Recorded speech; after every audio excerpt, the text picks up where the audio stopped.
Assalamualaikum warahmatullahi wabarakatuh. Pemirsa AHA TV yang dirahmati Allah, selamat bertemu kembali dalam acara Teropong Media.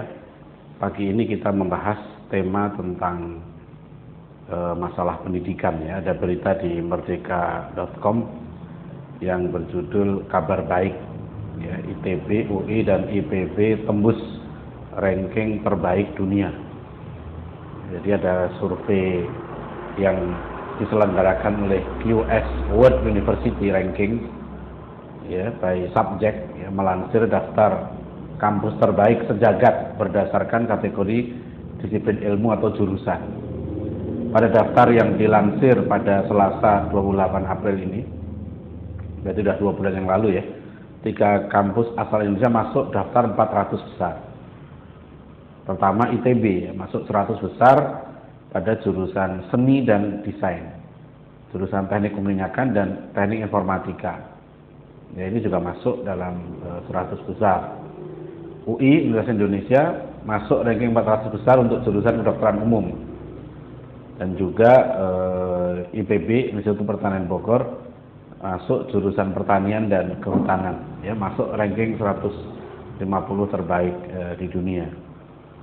Nah, pemirsa, seringkali kita ya membaca, mendengar ya tiap tahun lah survei-survei seperti ini. Ya, kita tentu tidak menafikan sama sekali ya survei seperti ini. Ya, ada nilai-nilai kebaikannya. Tetapi pada satu sisi kita perlu kritis ya.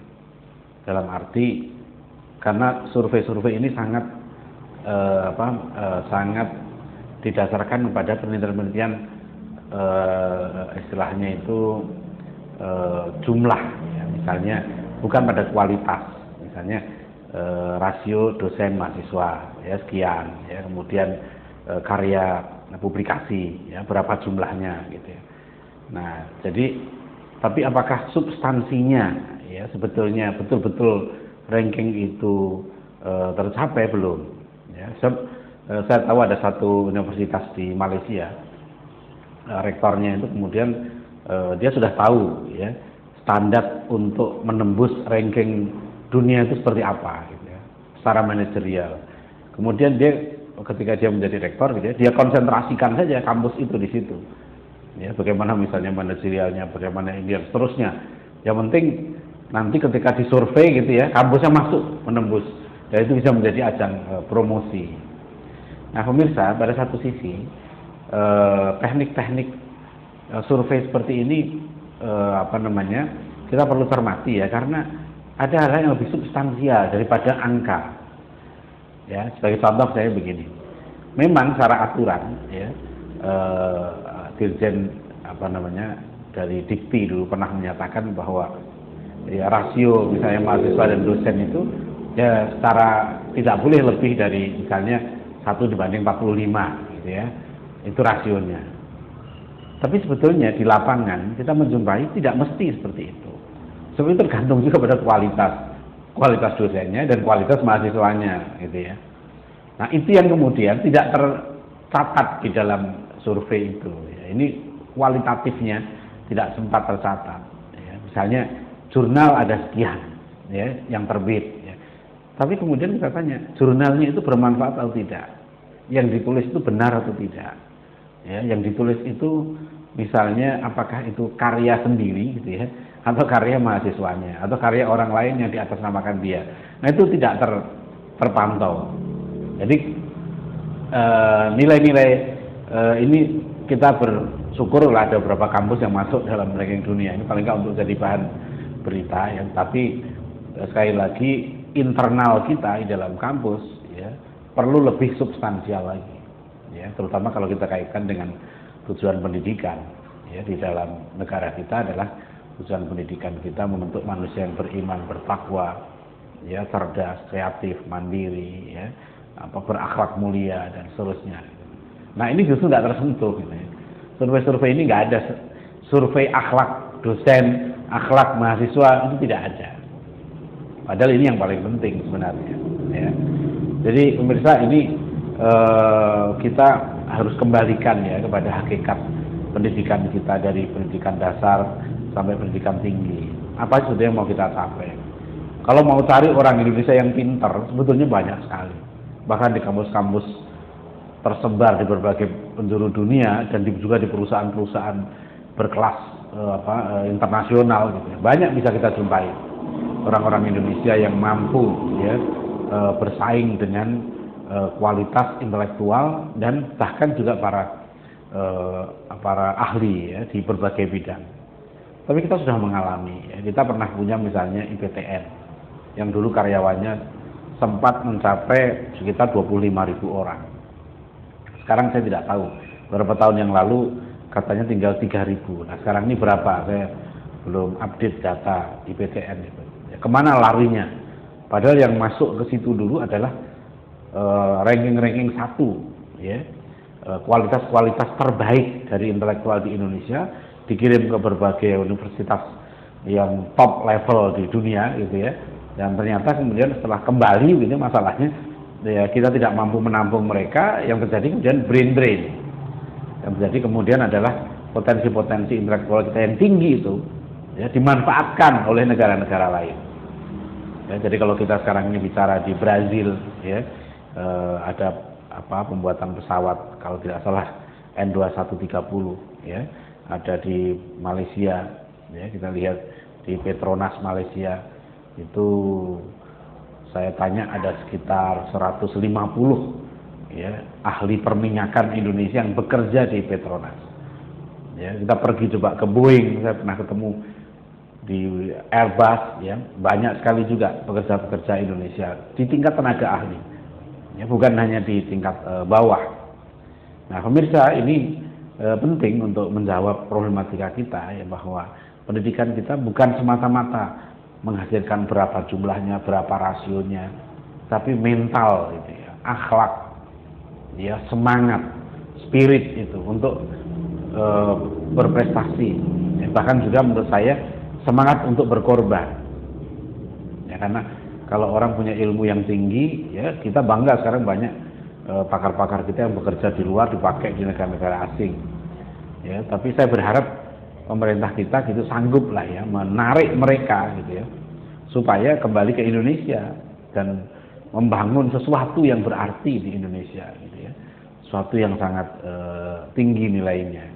Ini tantangan bagi kita. Nah ini jadi berita-berita seperti ini ya tentang pendidikan ini masih menghiasi ya, kita jangan salah nanti juga gitu ya, dalam memilih. Ini banyak di merdeka.com ini banyak berita-berita tentang pemilihan universitas ya, pemilihan fakultas juga, karena sekarang lagi musim seleksi mahasiswa baru ya. Kita bisa baca di berbagai media ini yang rata-rata ya masih belum bergeser ya, yang disebut jurusan-jurusan yang favorit ya masih kedokteran ya, ekonomi ya, kemudian teknik informatika, teknik perminyakan dan sebagainya. Jadi jurusan-jurusan yang dianggap ya bisa cepat menghasilkan uang. Nah itu ini keren lah itu, jurusan-jurusan yang keren. Nah, ini yang sekarang jadi rebutan ini ya, banyak yang masuk ke situ ya dengan tujuan bagaimana dia menjadi mahasiswa-mahasiswa di kampus-kampus yang cukup bergengsi ya, yang dinyatakan di dalam berita ini. Ini pemirsa ya, salah satu bentuk pendidikan kita ya, kita berharap Kementerian Pendidikan Tinggi kita gitu ya, itu bisa betul-betul mengaplikasikan ya, bagaimana sih sebetulnya peningkatan kualitas sumber daya manusia itu sendiri, yang dalam lagu Indonesia Raya disebut bangunlah jiwanya, bangunlah badannya. Nah jiwa itu yang dibangun apanya ya, yang dibangun adalah bagaimana cara berpikirnya yang benar, bagaimana semangat berpikirnya ya, bagaimana spiritnya ya, bagaimana juga kebersihan jiwanya. Nah itu yang seharusnya menjadi fokus ya, karena itu ada dalam amanah undang-undang. Nah kemudian profesionalitasnya itu juga perlu. Tidak bisa dipungkiri, saya masih melihat ya masih banyak lah kurikulum-kurikulum gitu ya yang sebetulnya tidak terlalu penting ya, tidak terlalu perlu untuk membangun manusia yang profesional. Karena kita menyaksikan ada mahasiswa yang kuliah 4 tahun ya, setelah lulus tidak profesional di bidangnya. Jadi kemudian dia ikut kursus hanya beberapa bulan saja dia sudah profesional. Nah berarti di situ ada unsur profesionalitas yang berbeda ya. yang di lapangan gitu ya, lebih cepat sekali. Contoh yang paling sederhana kan lahirnya banyak bimbel gitu ya, lembaga-lembaga bimbingan belajar. Ini kan sebetulnya aneh. Bahkan kadang-kala sekolah-sekolah favorit pun gitu ya, itu masih mewajibkan siswanya untuk ikut bimbel gitu. Itu kan aneh. Ya, padahal 3 tahun dia belajar fisika, kimia, matematika ya di sekolahnya. Kadang-kadang sekolahnya sudah bayar mahal juga. Setelah itu masih lagi panggil bimbel untuk mengajari bagaimana cara menjawab soal. Ini menunjukkan kalau begitu pendidikan di sekolah tidak menyiapkan untuk itu dengan baik. Begitu juga yang lain-lain menurut saya. Ini tantangan membangun profesionalitas pendidikan kita ini cukup banyak. Ya, sebagai contoh misalnya kita punya banyak sekolah-sekolah kampus-kampus wartawan ya, jurnalistik, publisistik ya, atau di kalangan Islam ada komunikasi dan penyiaran Islam ya. Tetapi ternyata setelah lulus 4 tahun misalnya gitu ya, itu kurang profesional dibandingkan dengan lulusan satu akademi gitu ya, atau satu kursus singkat. Lulus dari situ dia sudah menjadi sangat profesional. Ini tantangan bagi dunia pendidikan kita ya, betul-betul supaya menghasilkan kompetensi yang diinginkan. Jadi kita jangan terlalu silau gitu ya dengan segala macam penilaian lembaga-lembaga survei internasional begini, masuk ranking sekian itu oke, untuk sebagian itu bisa jadi promosi ya, tapi lebih substansial lagi kita sudah masuk ke jati diri kita sendiri ya. Kemarin misalnya ada seorang mahasiswa yang kita uji ya disertasinya tentang RSPI rintisan sekolah ya bertaraf internasional. Ternyata saya tanya apa sih yang dimaksud hebatnya RSPI itu apa? Sekolah bertaraf internasional itu hebatnya apa? Jadi sebetulnya di situ ada AC-nya, ruang kuliahnya, berbahasa Inggris, bahasa pengantarnya.